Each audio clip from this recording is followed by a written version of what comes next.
Hi అందరికీ నమస్తే. ఇప్పుడు ప్రజెంట్ కాలంలో హెల్త్ మెయిన్ ఇంపార్టెంట్ రోల్ ప్రస్తుతుందండి.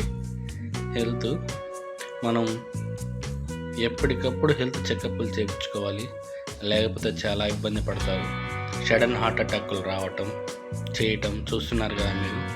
మీరు పెద్ద పెద్ద క్లినిక్లకి వెళ్ళి చేయించుకోనక్కర్లేదండి, చిన్న చిన్న ల్యాబులైనా చేస్తారు. ప్రతి 2 monthsకి ఒకసారి HbA1c టెస్ట్ అని చేయించుకోవాలి, కంపల్సరీ చేయించుకోవాలండి. బీపీ ఉన్నా లేకపోయినా ప్రతి 2 monthsకి ఒకసారి బీపీ చెక్ చేయించుకోవాలి, ECG తీయించుకోవాలి, ఎకో తీయించుకోవాలి. ఇవన్నీ మెయిన్ చేయించుకోవాలండి హెల్త్ చెకప్స్.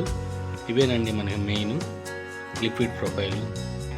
ఇవి ఎక్కడ పెద్ద పెద్ద కార్పొరేట్ హాస్పిటల్ పోవాల్సిన అవసరం లేదు, చిన్న క్లినిక్ల కడుగు పోయినా కూడా చేస్తారు. ప్రతి 2 monthsకి ఒకసారి చేయించుకోవాలి. చేయించుకుంటే దీనివల్ల మనకి దీంట్లో తెలుస్తుంది రిజల్ట్. దాన్ని బట్టి మనం ఫాలో అవ్వచ్చు. ఓకేనండి, బాయ్.